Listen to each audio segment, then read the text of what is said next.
One of the Lake District's biggest challenges is providing affordable housing. Our planning policy only allows new homes where they meet a local or affordable need and, importantly, are permanently occupied. We recently put out a call to find new plots for potential homes and employment, resulting in almost 300 site suggestions. A previous call in 2010 saw the allocation of 453 new properties in 31 locations across the Lake District. Those allocated sites were adopted in 2013, and now I'm pleased to say more than 70% have been developed. If you are considering any sort of development in the National Park, please get in touch. We want to help, and by working together we can achieve high success rates. Find out how one affordable housing scheme in Grasmere has transformed the lives of two extraordinary people, both now committed to helping their community. Well, the year leading up to getting this flat, I had a cycling injury. I sustained quite a high level spinal injury, and that meant I needed an accessible property. And fortunately, they just started building Broadgate Orchard, and one of the properties within there was accessible. But I didn't think that owning a property in Grasmere would be realistic, just in terms of affordability, due to the nature of the number of holiday homes in the area. I think there certainly needs to be more affordable housing, because there's a lot of single people, younger people, who have got beyond student accommodation or living in hotel accommodation and still want to live within the area. I mean, the flat's fantastic. It's great to be still within the village. It means that I can go straight out and still see people. It means I'm about a mile away from family, and it means I can get involved with things like the local school. I've lived at Broadgate since it was established, which I think is coming up to 4 years now. Back in 2007, I was diagnosed with cancer.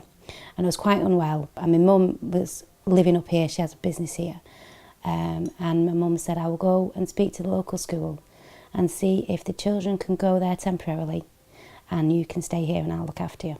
The space at my mum's had become unpractical, we couldn't really stay there, so we rented in Windermere. It was just extremely expensive. I then asked if I could be put down for one of these houses, and it's just been the making of me and my family.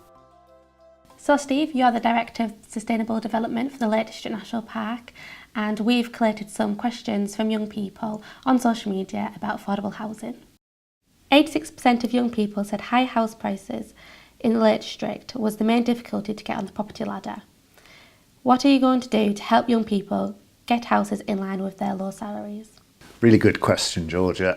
Probably the most difficult of questions that we as a planning authority face, mainly because we can only facilitate houses. We don't build housing, so we can only try and encourage others to build. We currently have house prices at an average of about 350,000 in the National Park. Our average income levels are something in the region of 20,000. So house prices against income is somewhat out of kilter.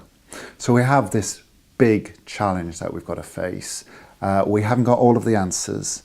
The main thing is that we try and facilitate new housing. So since 2010, we've approved something like 414 new homes within the park. Now about 50% of those one could say are affordable, therefore the lower income levels. Thomas on Facebook says, I find it hard to find information about Help to Buy or affordable housing. What advice can you share with him? Affordable housing is very complicated. There are a number of players. We're the planning authority. We'll deal with planning applications. For advice, it's really important Thomas and others go to their housing authorities. That's the district councils and borough councils. Most people that responded on Facebook say that affordable older properties are being bought up as holder lets or second homes. What are you doing to control large numbers of second home owners pushing young people out of the market? It's something that we have no control over. So 24% of our existing housing stock is now second homes. In some parts of the Central Lake District, second home ownership is now about 80%.